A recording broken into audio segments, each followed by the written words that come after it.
You're listening to the Multifamily Journey Podcast.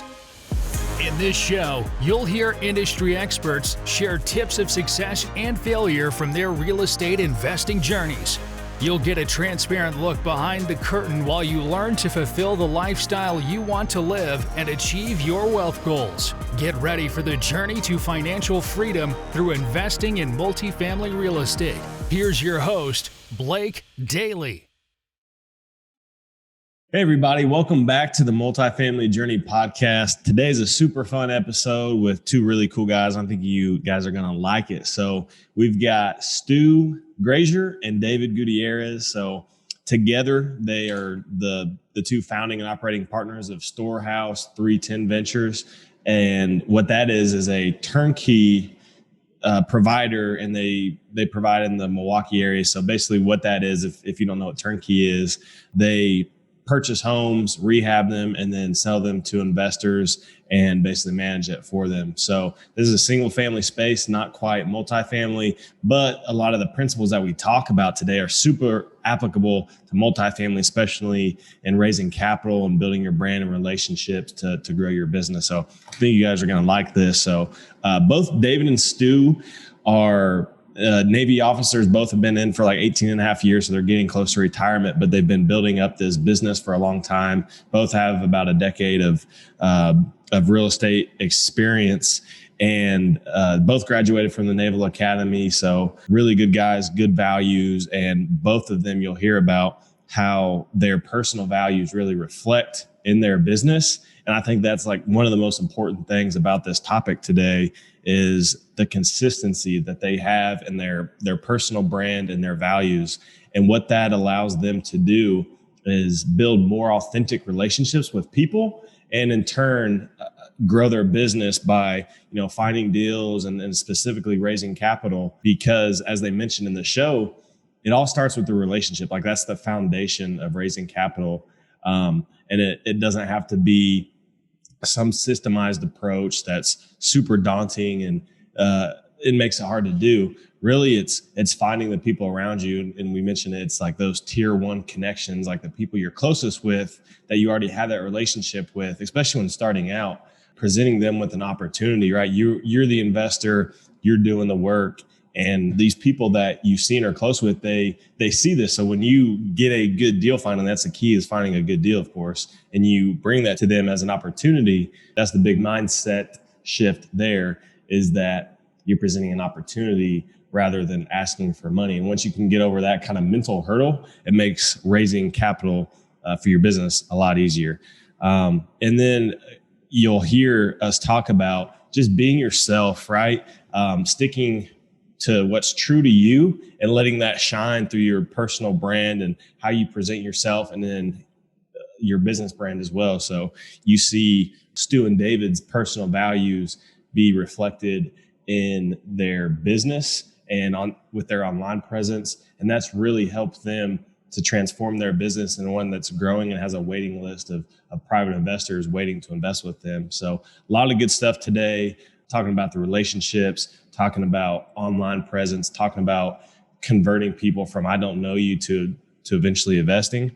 And then just overall as a fun show. Like we're laughing, we're cracking jokes. That's how these guys live their lives, and as one of their values is laughter. So I think you'll hear that, and definitely check out their brand too. They mentioned at the end, Storehouse, they've got a website, provide rental properties, single family, and are one of the few people I've referred other people to, because when I'm talking with people and seeing if they're, multifamily is their thing. If it's not, they're like, yeah, I want control.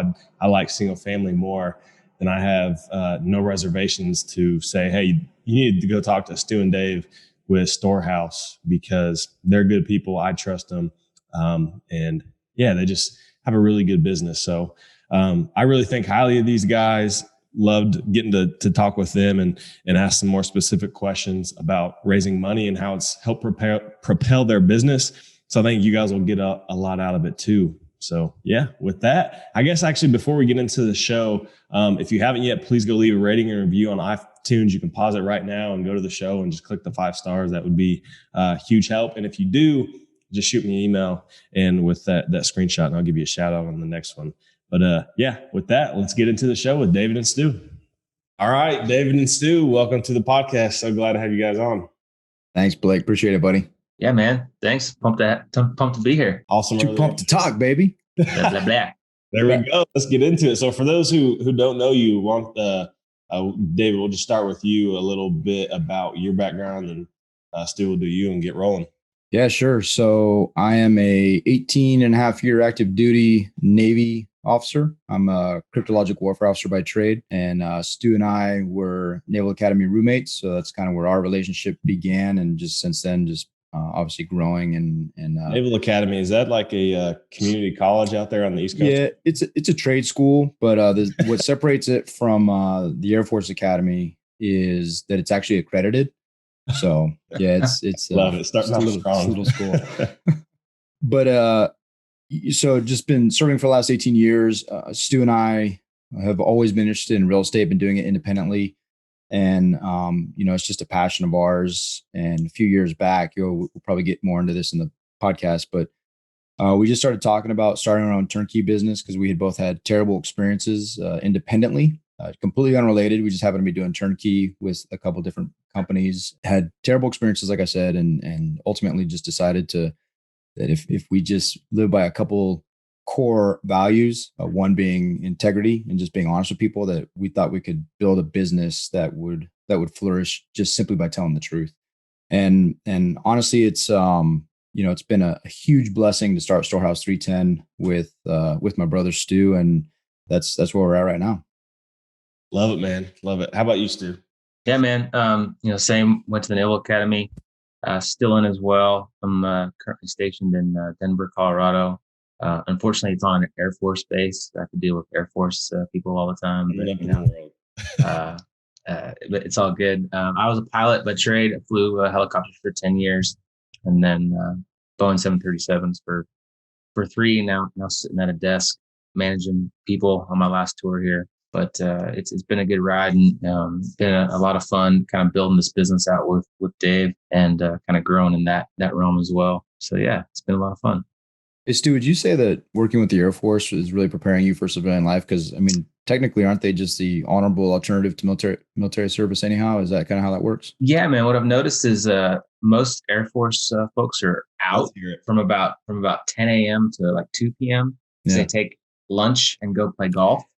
That's kind of like that's where the old second hat comes in place. You just leave one cap with your rank at your desk while you go out to play golf, so people think that's good. In the office, bounce around, maybe visiting, with your airmen or something like that. Hey, you guys got to figure it out, man. You guys got to figure it out. We're just jealous. Yeah, that's the Air Force 2 hat trick. So there you go. I like it. That's awesome. Thank you guys for giving a little bit about your background. And something that you mentioned, David, is that you guys decided that you wanted to flourish through integrity in your business. And I think that's one thing that really stands out with you guys and how you set up your business. So can you talk about your journey with Storehouse and why incorporating those values early allowed you guys to really grow and flourish, like you said? Yeah, I think what I would encourage all your listeners to do if they're thinking about starting a business is spend a lot of time, especially if you're going to have a partner, spend a lot of time developing your why, setting your core values. Stu and I had spent, I don't know how many hours, but it was a lot of time working through what the business was going to be about, what the foundation, foundational elements, what the core values were going to be before we ever did a deal, before we asked for a single loan. It wasn't something that we just jumped into like, hey, let's do this business thing and then figure everything else out after. Our pitch to our investors and our pitch to our future team was well established before we ever even set up a team, because we really wanted to honor our faith. We wanted to honor the things that were important to us, the giving, the honesty. Our core values are service, giving, integrity, and laughter. And we set those before we ever did a deal. And those things are so important to us. Anybody who listens to our podcast or just sees us interact knows that those are of utmost important to us. So once we had that established, the deals were just kind of the icing on top, right? We knew what the business was about. We'd committed to giving. We'd committed to the things that were important. And then we went and did deals. And I think that that is really, for Stu and I, has helped us to grow tremendously, has really set our path, has set our course. We don't deviate from that. Our decisions are based off of our core values, and our friendship has flourished from it. And just as individuals, we've grown individually, but also collectively as a group and as our team, because those core values are so important to us, and we harken back to them every single day. I like that. Yeah, it's like starting out with the foundation, everything that's built on top of it is more solid because you have those values. Awesome.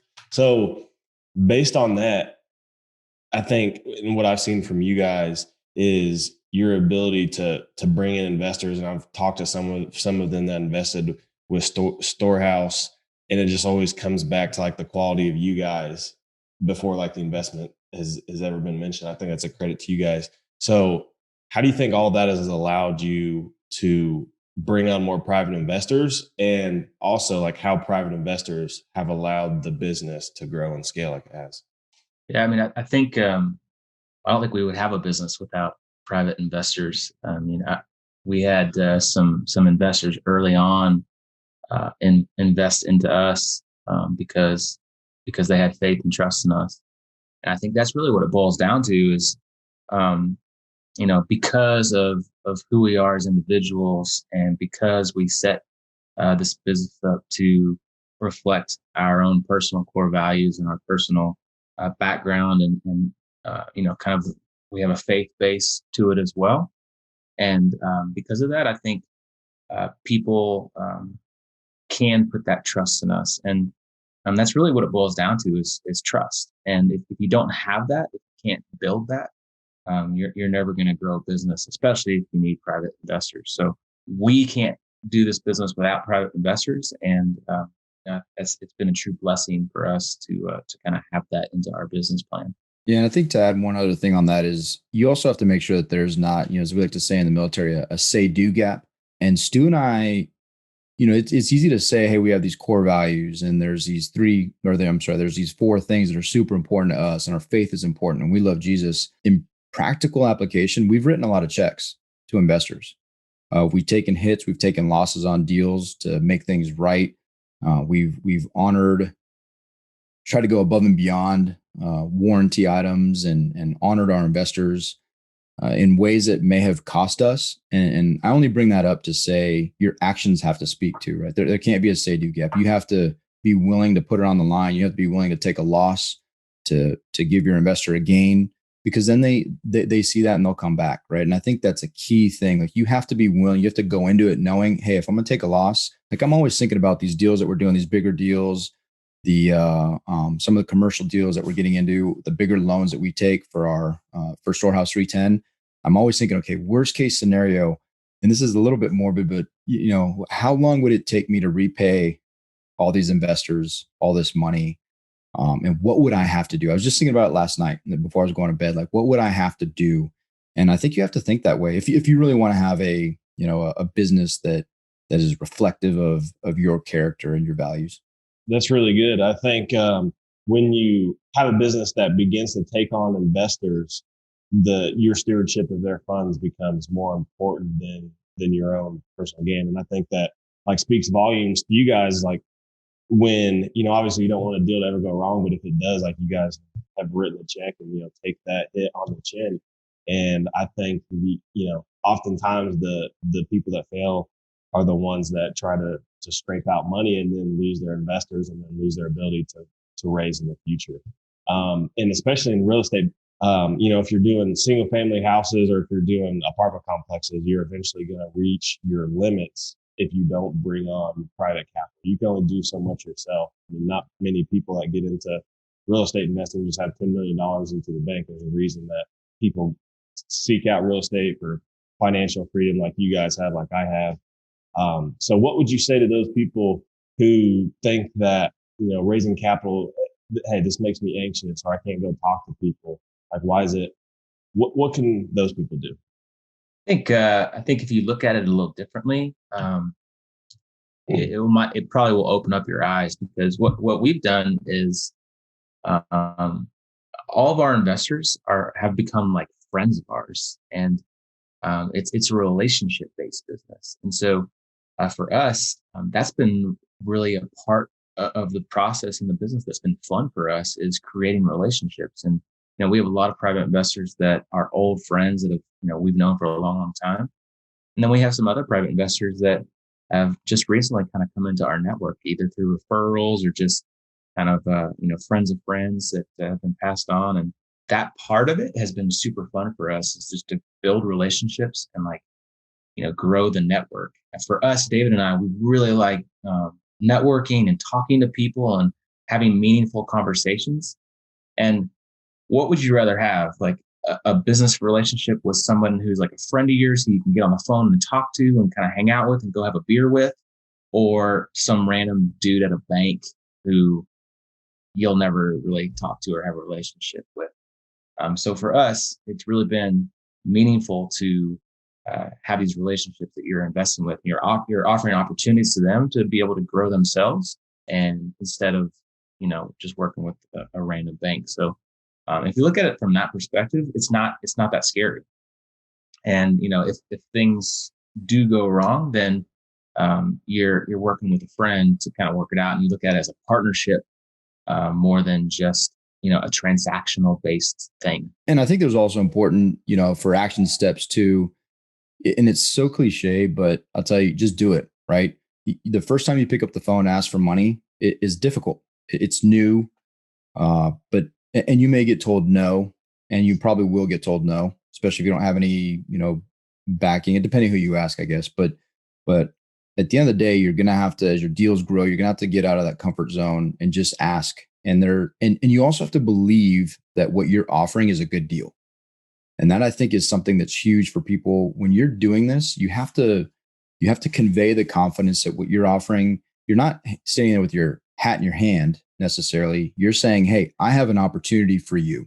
And if you truly believe that, and that's what you're doing, you're trying to honor investors, the money's going to come, right? Because they want good opportunities.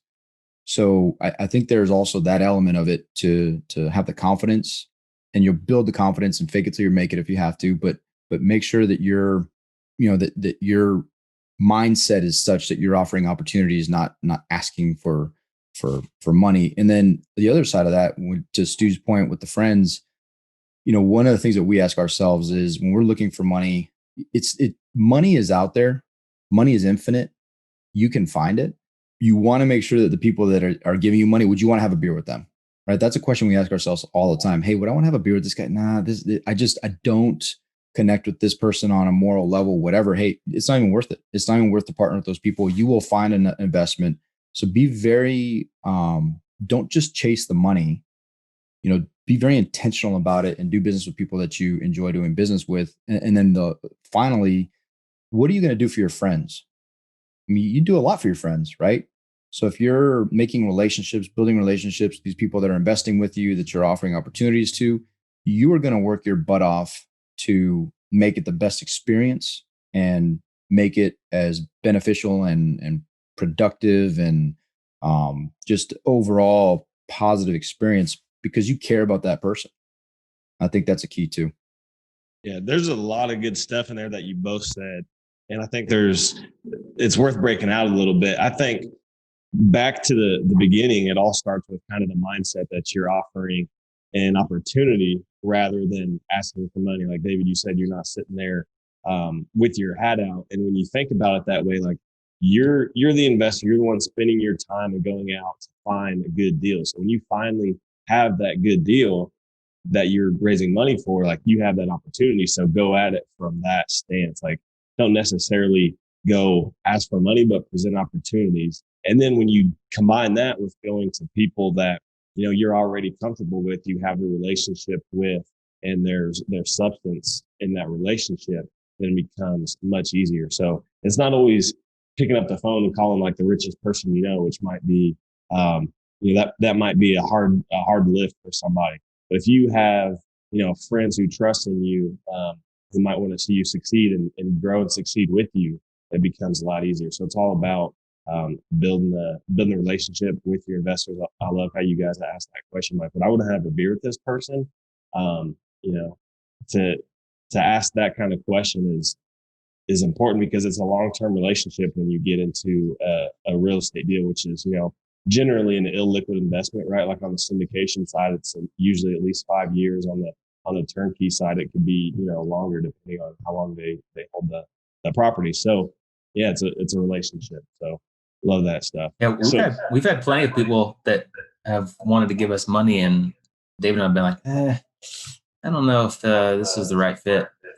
And I'm like, I thought that in my head, like I've had to do the same thing too, which is almost counterintuitive when you like first get into it, but you ask yourself that question, like, do I want to be in a long-term relationship with this person? And they just act really needy and ask a bunch of questions and just make things difficult on you. Like it's probably not somebody you want to do business with because it's an indication of what's coming down the line.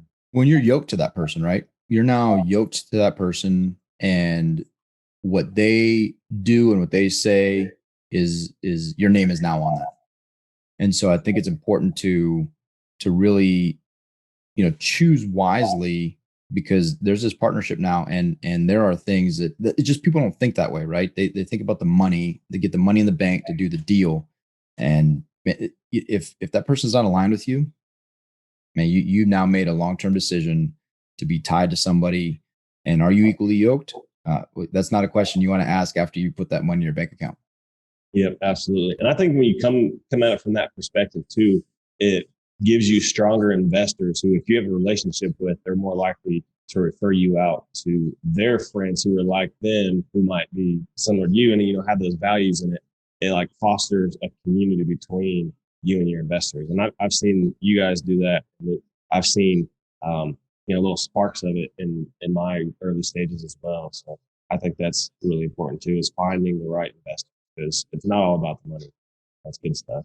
Going back to when you guys got into the business, started raising money, how did you guys go about it in the very beginning? You kind of giving some indications with friends and stuff like that, but give us some insight into how you guys started out with your capital raising. I think, so first before we really started telling people about what we were doing, we really wanted to make sure that it was right for, our investors. And so we tested the model first. I bought some property, David bought property. We tested our teams and our systems. And then we kind of started telling people about it. And we just started telling our close friends about what we were doing.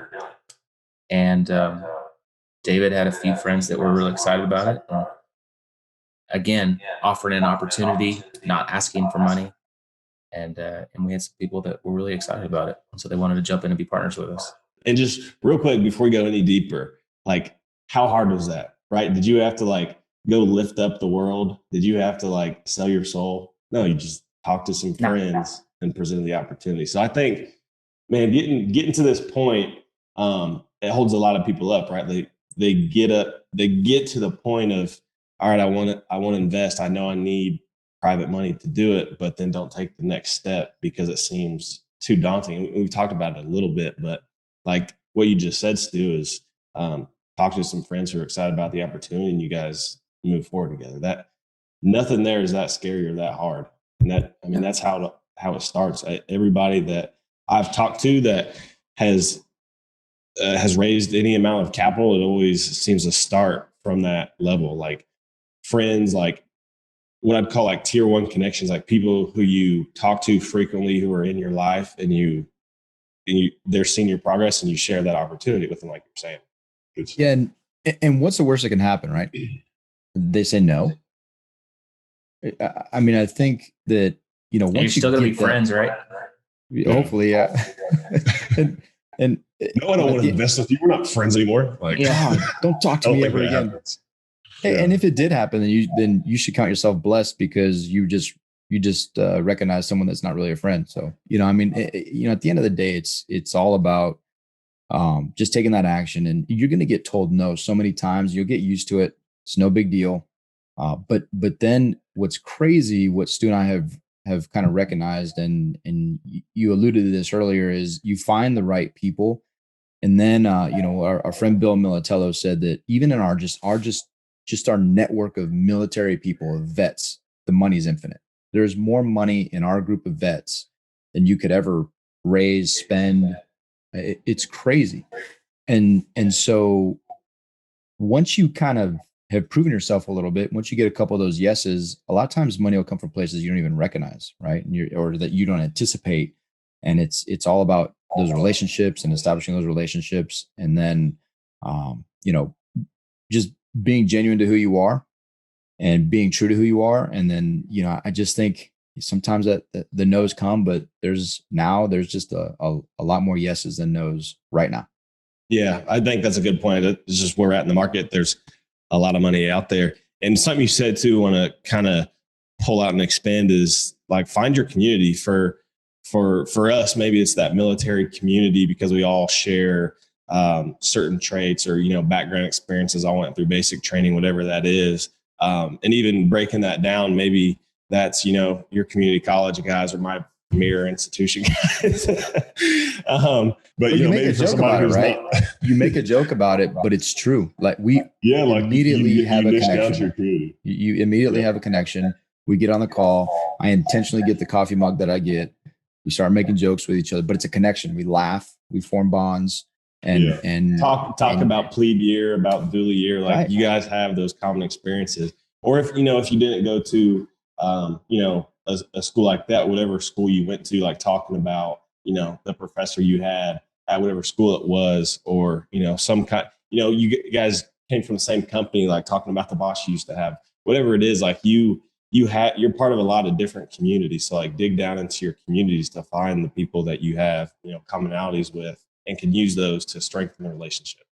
Yeah. You make a great point, right? Is that most people, I think, when they start doing this kind of stuff, they're all over the place. It's like, I'm just trying to grab at the thing. If you take the time to sit down and develop the core values and what you want your business to be about and all those different things, who you want to invest with, your target market, what you're doing, it makes it so much easier, right? You're like a laser focused, you're not a shotgun blast. You're reaching out to everybody for money. You're very laser focused, and you can get after it. Yeah, that's really good. That's really good. So moving on a little bit, let's talk about the personal brand that you guys created. And I think it really starts out with the personal brand, even more so than the Storehouse brand, because it's David and it's Stu that compose Storehouse. So how has just your guys' personal brand allowed further growth? Because I think when you're, if you don't have something to identify with, like you were talking earlier, it's hard to pick your community or what have you. Yeah, I think it all goes back down to kind of the stuff that we've talked about. Your network and the people that you want to do business with are the people that are going to be investing in you. So you have to show them who you are, and they have to be able to connect with you. And that trust factor and that friend factor and the idea of investing with people that you want to go have a beer with is super important.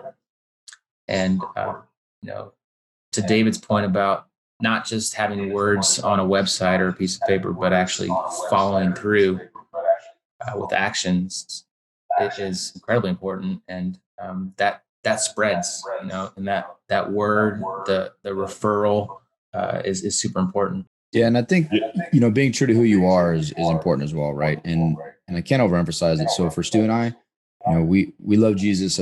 That's a huge part of who we are. It's, just the again, back to the foundation, the base of who we are, which then translates into our business. You need to spend some time really figuring out who you are. And when you do that, when you figure out what's most important to you, when you understand the things that make you tick, just be true to that, right? People see through artificiality in a heartbeat. Like if I'm not being genuine with you right now and I'm giving you some fake stuff, you're not going to want to do business with me. People have intuition. They know. And if you're constantly beating the same drumbeat, you're very consistent and true to who you are, and your business reflects that, then I think, that goes to the point that it's hand in hand, right? To your question. If you don't know who you are and you're kind of blown by the wind, right? And you're just a boat out on rough seas and you don't have a rudder, you're not going to, people see that and they're not going to feel confident to give you money to invest with you. And they don't even want to be your friend probably, right? I mean, people like that who are just wishy-washy and don't have a stance. That's not who we are. That's not who we want to be. And I think that understanding what makes you who you are and being true to that and building a business from that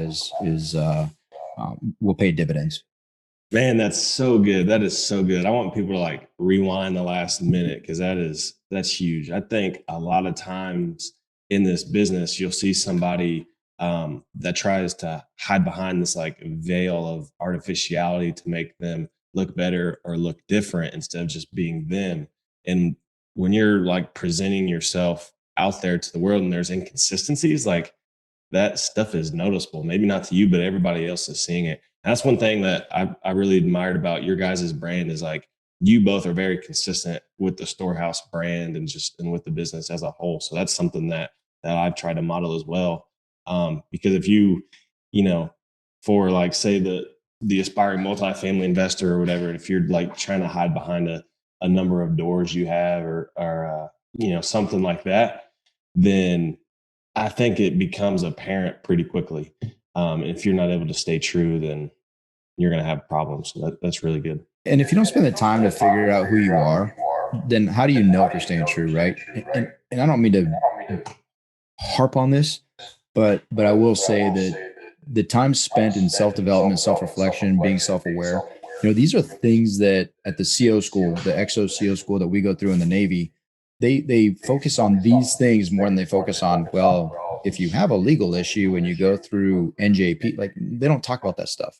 They talk about the importance of being self-aware and understanding who you are, what makes you tick, because that makes your leadership more effective. And in business is no different, right? In business, it's no different. So if you just really refine those points and you use them, you remind yourself constantly, okay, what should I do in this situation? I think at the end of the day, you're at least on the right path. So for you guys, what's been the most important for identifying the kind of investors that you bring in? There is no better asset class for building wealth than real estate. And in most instances, people don't have the time or energy to invest in it on their own. So how do you build wealth with real estate when you lack the time and energy? Leave that to the GrowthView Properties. The GrowthView team finds, negotiates, and manages multifamily assets for private investors. Their mission is to help investors secure the ultimate asset, which is time, all the while impacting the greater good with their endowment fund that fuels the mission of charitable organizations. Find out more by going to thegrowthview.com. That's view with a VUE.com. Put your money to work so you don't have to at thegrowthview.com. It's our own people. It's the people within our network. It's the people that we connect with. We started with just our close friends. We started with some family. And then it's our own network that we already have, and it's friends of friends and the network and the people that are telling others about who we are and what we're doing. I mean, I would probably say, what do you think, David? Probably 95% of the people that are doing business with us are other military veterans, service academy grads, people that are directly in our network that align with who we are. It's good. So do you guys, have you went through the process of like developing an avatar for like who invests with you, or, for people starting out, do you think that's important for them, or just focus on kind of the immediate network? I think what's most important, and it goes back to, knowing the kind of people that you'd want to have a beer with, because there's a lot of those people, right? There's a lot of those people in your network. Doesn't matter who you are. A lot of it goes back to those experiences, shared experiences, and, Blake, the stuff that you were talking about, whether it's academy stuff or you went to the common school or whatever it may be. There are these huge networks out there, and people just don't ever tap into them. And so for us, that is it's kind of turned into that thing, right? The military man or woman who shares core values. But I'll tell you, a lot of the conversations we've been having recently, what I see mostly is people who share our core values, faith-based type conversations. And then you get in these random niche circles. Like we've been getting hit with a lot of pilots lately because somebody in BP posted something and this pilot circle picked it up. And so we've been talking to pilots, right? But there's a lot of commonality there too. Stu's a pilot. A lot of those guys are former military. And as you talk through that, you find the commonalities and really just capitalize on that from a relational standpoint. And if they invest, right? We have a lot of phone calls. I got a number of phone calls today, and they're always fun. They don't always yield we're not looking for Obviously, we're looking for investments, but we're looking for investors and relationships. And I think that avatar piece, we've not spent a lot of time like, okay, we're going to target this specific audience. But I think because of just who we are in our background, the natural conversations flow with people that are a lot like us, and they just happen to have an extensive network as well. This is really good. I like that. I think people get crippled by the analysis. I think that's a problem. Is people they start thinking through these things, the avatars, these target audiences. They think through so much, read so many books on how to establish marketing, blah blah blah, and all important things. But I would just argue, just do something first. Just do it, and then refine. If you have that core is established, when you do it, you're going to be staying true to what your vision is, and then you define it, you refine it from there. Yeah, and that's kind of what I wanted to bring out too. Like, it's not a exact specific how to, but the action is so important, right? Like, you don't have to sit and spend 50 hours like on weed building the actual avatar. Like, just go out and like find your community. So that's really good. It's the action of doing it. So hey Blake, I want to say something real fast that kind of on this topic that I actually just read recently in a book. I actually have it right here because I just finished it. It's called Blue Fishing. It's from Steve Sims. He was on Bigger Pockets podcast not too long ago. Yeah, heard that one. But in the book, he says, get the right people to say the right things about you. And that's the type of marketing in a nutshell that you want. And like the avatar, we have an avatar, like it's the military guy, it's the Christian guy, it's the family man. But there's been so many other different types of avatars that have come out of different conversations. And when people start talking about you in a positive light, that network opens. And just like David said, like, we've talked to pilots. There's recently, Adam Whitney, one of our investors, talked about us on Bigger Pockets Real Estate Rookie podcast.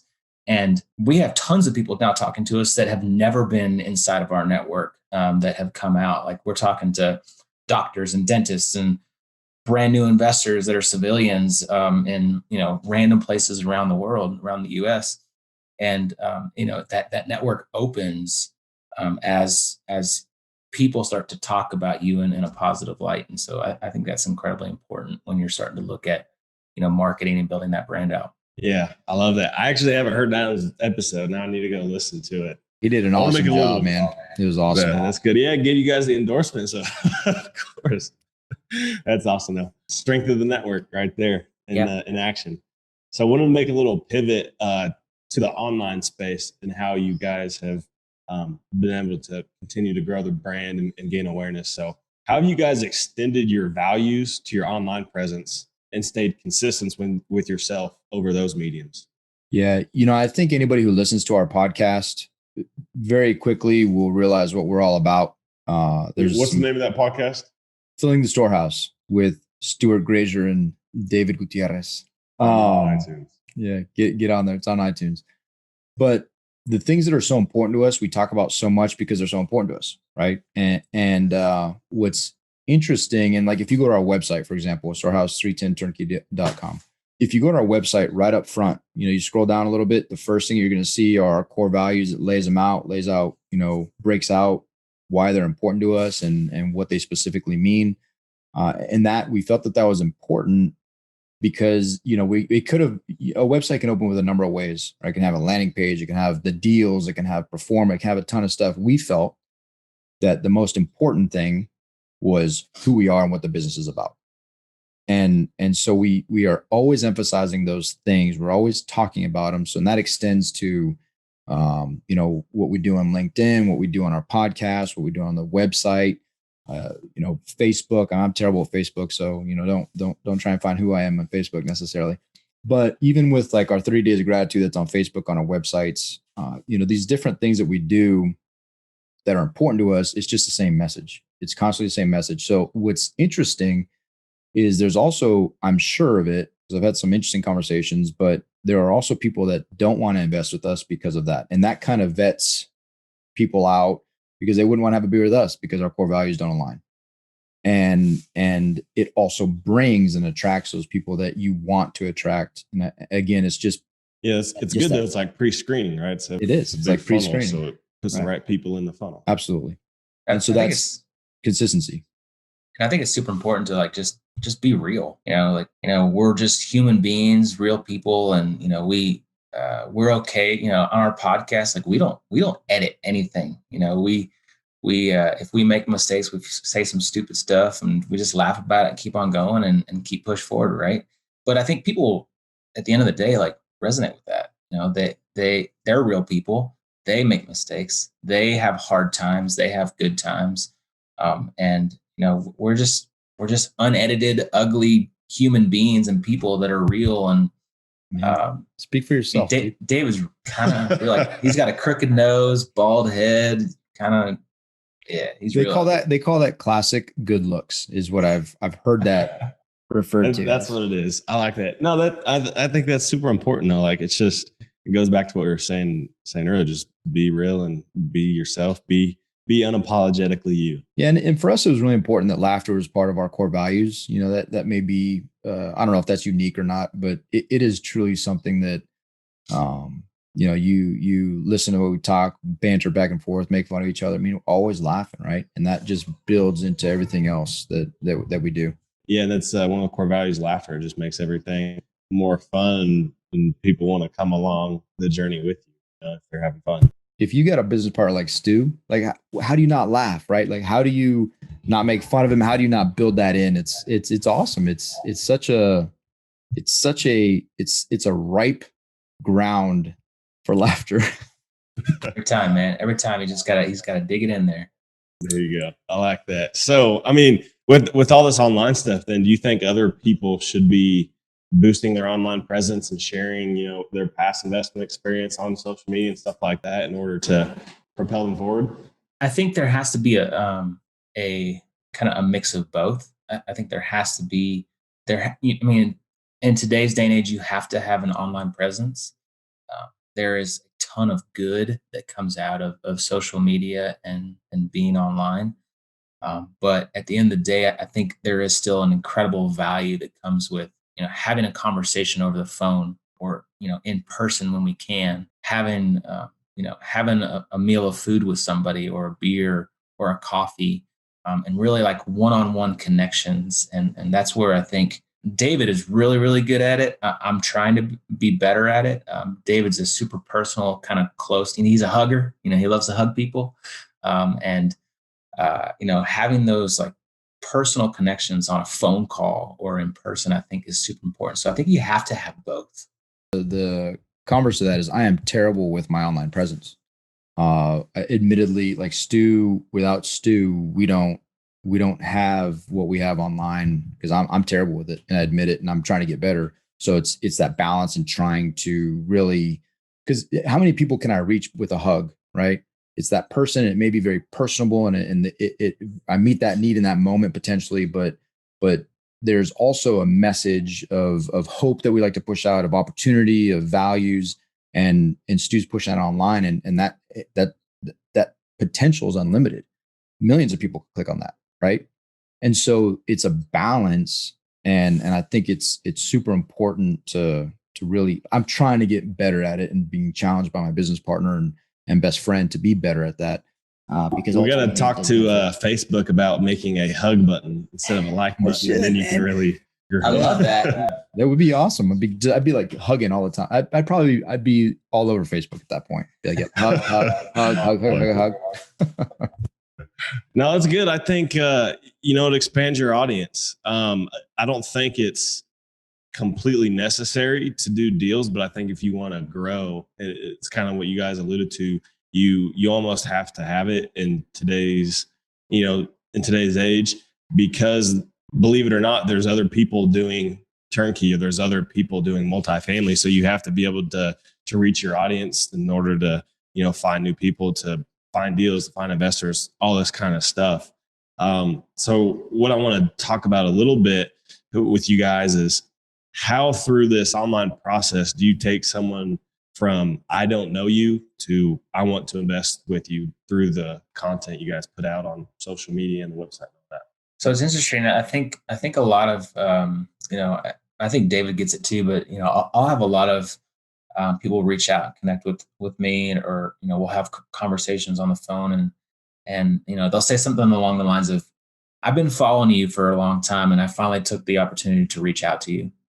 And what that tells me is this online presence, and I think our podcast for us has been a game changer, because what I think it really has done is it takes someone from who doesn't know us to then knowing us, and like having a feeling of that they really know us because they listen to our podcast on a weekly basis. And so, for someone who's trying to get into this business, I think having some type of thought leadership platform, and it doesn't have to be a podcast, but either a blog or a podcast or a YouTube channel or something to where like you can show people who you are, and those people can start to feel like they get to know you because of your thought leadership platform, I think is super, super powerful. And so I don't know, Dave, have you gotten a similar experience?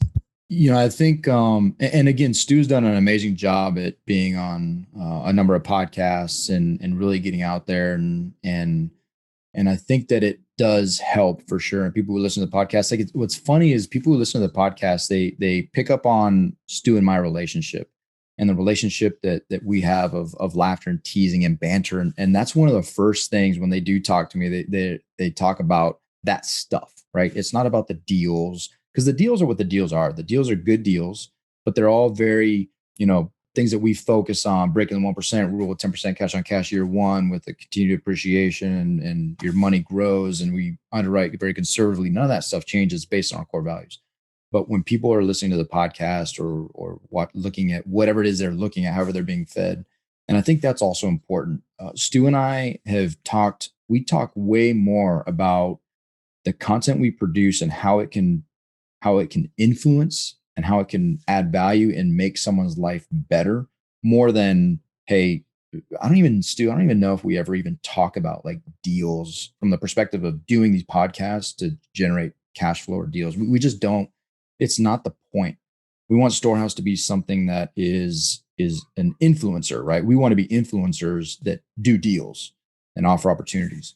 And I think you really have to have that kind of vision of what you want your platforms to speak to. And that's kind of where, it can go from there. And then people they take notice, right? And it's like what you guys said earlier, starting with the relationship, right? If you don't have that foundation, how the deal, doesn't matter how good it is, if it's not the right person, if they don't match your values, and if they don't like you, they're not going to invest with you no matter how good the deal is. So I love how that's like the focus of all this stuff. Yeah. And to answer your question, Blake, so it goes from, who we are online, the thought leadership platforms, people, get referred to us or just somehow hear about us and learn about us, and they start to kind of follow us and track us, and then they reach out, and then it goes to us, David or I actually having a phone conversation, or if it's local, going grabbing a beer or a coffee or something like that. And so it goes from that like online presence, I kind of started to know you, to a real connection through phone conversations, Zoom conversations, in-person conversations, to then moving, the step further to offering opportunities. That's great. You want to filter, basically, it sounds like, to the conversation, whether it's, phone call, Zoom, or in person, basically have a one-on-one or two-on-one, however you guys do it. So basically that's the ultimate goal. So you can get to know each other and start to build that relationship. So just to expand on this a little bit, like a little bit of the nuts and bolts, like how are you capturing these people, whether like the process and, maybe some of the tools like calendar links or whatever you guys are using to set this up that people can maybe implement themselves? David and I we're busy, right? So we have full-time Navy jobs. We have our Storehouse 310 company that's also a full-time job. We have mastermind groups. We have, kids, family. So we have a ton of different stuff going on. So we've gotten to the point where we live by a calendar, and David and I have really started to put like everything on a calendar. So we use Calendly. It's a free app, and we put our schedule on there, what our available times are. And then when people want to have conversations with us and set up calls, like we just say, hey, here's our availability, because we're, incredibly busy. And this is where we can make time to have those meaningful conversations. And so that's kind of step one is kind of carving out your day, and we time block a lot of stuff. And that really helps us as far as kind of bringing people in. And then from a systems and process perspective, we have been using a platform called Asana, and we use it as a more of a project management software to manage every single one of our deals. We have kind of a step-by-step checklist, purchasing the property to selling the property. And then we can task our team members out and give timelines to those tasks. So it's more of a project management tool. And we use that tool because we were paying for it to try to build out a CRM platform. So, when we are talking to people, when we do have emails that come in, those contacts, we kind of set a CRM project up. Now we're finding that it's a little archaic and it's a little tough to manage. So we are actually currently in the process of building out a new CRM platform. We just paid for it. It's through someone within our network. Actually, she was on our podcast just recently, Stephanie Betters. She built out a CRM platform called Left Main, which is a piece of Salesforce. Salesforce is more like a business-to-business type CRM, but she created it to be a real estate platform. And so we've purchased that, and we're building it out as we speak. And we're trying to transfer everything into that CRM software to be a little bit more automated and a little more robust. Yeah, I love it. We talked a little bit about the what and then the how, which I think people get a lot out of. And to recap, we hear like some common things like time block. If you don't, if you're not intentional with your time, those tasks are just going to slip away and you're never going to do them.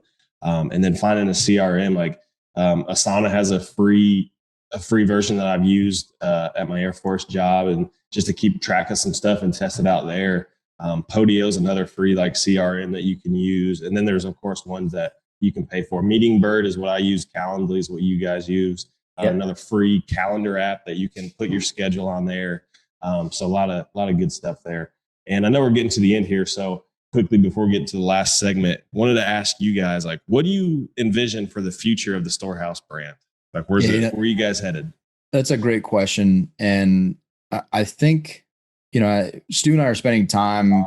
We actually talked recently about, hey, let's buckle down again and look at our 10-year, 5-year, 3-year, couple different ways we do that. One, just goal setting and what we want, what we talk through our why. EOS, we use that as well to kind of define those parameters and give us a structure and a system to use for that. But I'll tell you, we, and I guess anecdotally, I look at someone like you and I'm like, okay, how do we, through our platform, highlight dudes like Blake so that young Air Force officers, enlisted, even academy guys, Air Force Academy guys, we can highlight you to show them what's possible. Like, that's what I think about when I'm looking at you right now. I'm already thinking about like our podcast with you as a guest and like how we really emphasize and connect people to you to doing the things that you're doing and bring, shine light on the deals that you're doing and everything that makes you who you are and the influence that you have. How do we tap into that and enable and empower others to do that? And I think that's like where our mind is really with Storehouse. Storehouse right now is the turnkey business is a mechanism to get us to where we really want to be. And a lot of that's driven by giving. We have giving goals. We don't have making goals. We have giving goals. We want to be giving, $1 million a year relatively soon, right? We want to be giving huge sums of money to things that are important to us that make a difference in the world. So when we think through these things, it's not necessarily about how do I establish the best turnkey business out there. That's not the way we think. It's more of this thought platforms, thought leadership, influence, and how to make big changes by honoring the tenets that we hold dear through business. And so that really has no limit, right? We've gone into commercial deals. We're looking at a couple of different deals right now. We've done some mobile home parks, but at the end of the day, it's all about creating opportunities, thought leadership, influence, and giving back. A lot of fluff there, I'll tell you, but it really. No, that's good stuff. I love how David's kind of a fluffy guy. I am. Yeah, I love how it's outwardly focused, right? The giving goals rather than the making goals. I think that speaks to you guys. That's really good stuff. Love love what you guys have done so far, and excited to see how it goes. And like, man, this has been so good. There's like a ton of questions I wanted to get more into, but like what we talked about so far has been awesome. I hope that people have loved it. But now I know we're getting to the end, so let's make the transition into the Fortune 5. These are the 5 questions I ask every guest. So I'll ask each to both of you guys and allow you to answer. So what's the biggest thing that has contributed to your success? Let's go individual here. So I think biggest thing for me has been actually failing or not having the fear of failure. I've had lots of failures, but I think every time I've had one of them, I've learned a ton from them, and it's really made me better for it. So I think, there is a line where is drawn that you have to step over, and that's really that fear of failure. You're gonna fail. Like this, real estate, there's some crazy things that happen. David and I are going through some right now that we would have never thought of in our business, and it makes you better for it. So I think getting over that fear is super important. And I learned that early on. I had some huge failures early on when I was attempting real estate investing. I lost a lot of money, and it hurt. I grew from it tremendously. Yeah, that's great. And I think really there's like 2 sides of fear, and it's seen negatively, but like what you're just saying, like failures, fear of failure, like you learn from those failures. And then also like for me, like I let fear motivate me. Like I let fear that I'm not going to reach my goals, or fear that I'm not going to be successful, let me push me forward. Cause I don't want to be the guy that, like, I'm so competitive with myself. I'm like, all right, like get up, you sissy. We're going to go again. We're going to get there. So that's like how I let fear motivate me. But awesome. What about you, Dave? What's the biggest thing that has contributed to your success? Hey, I think it's threefold. One has just been my faith and just being blessed. We have been absolutely blessed through the business, through our service to this country, through all the things that we have. My family, that I don't know, you may be hearing some background. The 3 kids are getting up, and just incredibly blessed. And I'm so thankful and humbled that we have the ability to do this and talk with people like you on a daily basis. I think second, huge part is failure. I lost a ton of money in first deals. I did some dumb deals. I won't get into them. But my first primary home as a military person, I didn't know what a VA loan was.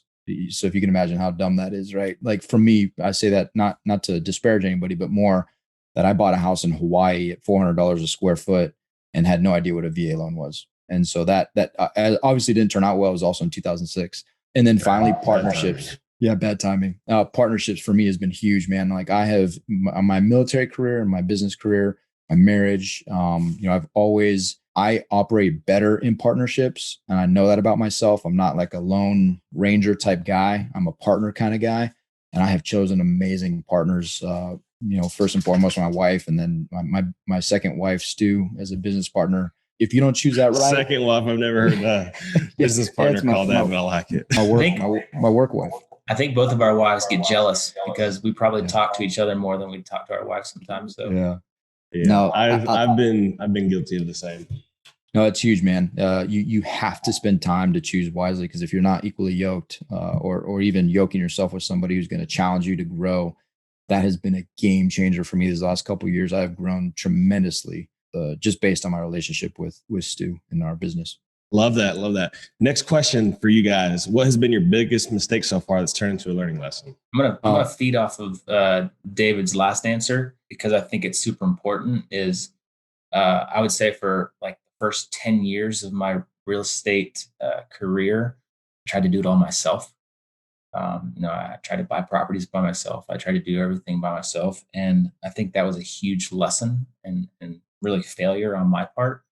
And until David and I kind of came together and joined a partnership, before we started jumping into mastermind groups, and before we started, partnering with other people to grow out a syndication team, a commercial team, we have found so much more success as a team, as a partnership, and so many different levels than when I was trying to do it all alone. And so I think that's a huge mistake on my part. Yeah, for me, the partnership thing too, my business partner, no, I'm just kidding. I love my business partner. For me, it's small-mindedness. The inability to see I would say that this has really changed for me, but we question, or I question spending money on certain things that would bring immense value, that the ROI was something my mind was too small to recognize was a potential. And so that to me is, I still struggle through that sometimes, the self-doubt, the imposter syndrome, these different things that I reflect on my weaknesses, potentially that small-mindedness to focus on my weaknesses and not my strengths and the benefit to the business that they offer. Yeah, that's awesome. You can always partner for your weaknesses and really focus on what you're good on. So that's something I advocate too. So that's good stuff. For each of you, what is a book you would recommend for someone starting out? So I think one that's really good for those that are starting out raising money is a book by Susan Lasser-Lyons called Finding the Money. Super good book. It's short. It's an easy read, but it really lays out how you find the money. And it really starts with kind of unlocking that secret identity, starting to tell people what you do, and really how the nuts and bolts of raising private money. So that's a really good book. Yeah, when we read that for the mastermind, that was really good timing, because it's like right when I started doing all this. So that was a good first one to read on raising money for sure. Yeah. So, again, it's kind of similar topic to this podcast about branding. The book I just finished, that blue fishing book, I think it's super good, man. And it really digs into like branding, your personal brand, and, just making things happen. And so I'd highly recommend it. It's really good. Yeah. And I think you kind of see Stu and I, if you listen to anything that we put out, or even this podcast right now, you can see he's very much a, process driven, he's good with the spreadsheets, the analysis of the deals, and that is my absolute huge weakness. And I would say it also reflects in our, not that we don't like the same books or read the same books, but my focus is typically with books, and especially getting started. Like I love like start with why. I think is was a huge benefit to me, kind of shaped my mindset. I'm a big mindset kind of book, a book kind of guy. And so I would encourage everybody to read that book. It really, the second time I went through it, kind of some lights went off for me reading about, Southwest Airlines and how we looked at our team even, and where we put our priorities. And so that book has been huge for me. I'm probably going to get through it for the third time just because there's so much richness to it. But I think if you're going to start somewhere, you better understand your why. That's good. Yeah. I got to read Blue Fishing and start with why. So those are getting added to my list. So what do you guys like to do outside of real estate, closing deals and all that kind of stuff? Just love to hang out with my family on a daily basis. That's one of the reasons why, we're doing this business is I don't want to have to leave the Navy and go do a 9-to-5 job, sitting in some desk cubicle somewhere. I want to be able to, hang out with my family, do things, go be a part of my family's life at every, single moment, every important moment in my kids' lives. And then, David and I are super passionate about being outdoors. We're going to be headquartered in Colorado. We're thankful that my last duty station is here in Colorado. So love to go snowboarding in the winter, mountain biking in the summer, fishing, hiking. When I lived on the coast in San Diego, I was surfing every single weekend. So just outdoor activities, being active, it's super fun for me. Yeah, as far as like outdoor activities go, you're in like the best place in the world. It's the Mecca. I love it. It's you awesome. can like do everything there. Yeah. The best. Yeah, very similar to Stu. My wife and I used to joke that we had to have kids so I'd have somebody to play with. I love hanging out with my kids, love just being outside, just spending time trying to be a dad, and really that influence piece, right? Trying to be the best example I can possibly be to set them up for the greatest success. And that success is not money driven. It's success as human beings. And I pray that, I'm influencing them in a positive way. And then I am hugely passionate about fly fishing. I love to fly fish. That's my jam. For my 40th birthday, my wife sent me and Stu is out there as well. A bunch of buddies out to Montana to get after some trout, and snowboarding, just being outside. Just love, can't wait to get back to Colorado. Love that, man. That's good stuff. Yeah. So for you guys, like, where can people find out more about you? Last question here. Yeah. Our website, Storehouse310turnkey.com. It's probably the best place. We have all the social media channels, links on the website. They can go to the contact us page. The phone number doesn't go directly to us. It goes to our team in Wisconsin. But David and I are also very active on LinkedIn. That's probably where David is the most active, if he is active on any social media channel. But LinkedIn, we are there and connect with us there. Nice. Well, as soon as LinkedIn or Facebook makes the hug button, David will be there. Dude, I'm gonna be blowing up. When you make the hug button, like it's gonna be a game changer for me. That's awesome. Well, thank you guys so much for coming on the show. I think this is a very timely topic for everybody, and just how you guys approach the brand and raising capital through that is awesome. I think people will just get a ton of value out of it, and especially to see some people come out of like a community college out there in Annapolis get this level of success is awesome. So, jealousy, Blake, is a stinky cologne. All right. Yeah. It's a stinky cologne. Hey, one last point before we go. One or two last points. One, I think it's interesting. We knew the topic of this podcast was going to be about raising money, and those are some of the questions. That was the theme you wanted to talk about. And just want to emphasize, we spent a ton of time talking about relationships, spent a ton of time talking about self-development and understanding the course of your business. And I think those inevitably lead to the pathway to money, because people want to like you before they give you money. And that's really what I wanted to get out of this more is that it's more relationships and people than all these processes and systematic approaches. Just and that you're going to start in a hole as a Air Force Academy guy. You're going to start in a hole. People just are not probably going to like you that much. But I think you can dig out of it. And my second point, hey man, I just want to thank you. I want to thank you for having Stu and I on. I want to thank you for your platform, for your influence, for you just freaking crushing it. Stu and I, after you came on our webinar, and we intend to have you on our podcast as well. I think you're changing lives. People look to you as an example. People look to you as an influencer. People look at the things that you're doing, and like Stu and I are blown away. Cannot believe you're this young dude from the Air Force Academy that is just absolutely crushing it, man. And so we're inspired by you, and we're honored that you would think to have us on your show. So I really appreciate it. Keep it up. Keep crushing it, man. You're awesome. Thanks, man. I sure appreciate it. Great grabbing time with you guys as always. And hit them up at Storehouse 310 and connect with all of us on LinkedIn. We're all pretty active on there. But this is awesome, guys. Awesome. Hug button. Nice to see you, buddy. Hug button. Hug button. Hug button. All right, we're out of here. Hey, thanks for listening. If you like the show, if you found value in it, please go to iTunes and leave a rating and review. If you want to check out more on your multifamily journey, go to multifamilyjourney.com, where you can get free resources to start your journey and figure out your path. That's multifamilyjourney.com. But more importantly, go take action today towards your financial future. See you next time.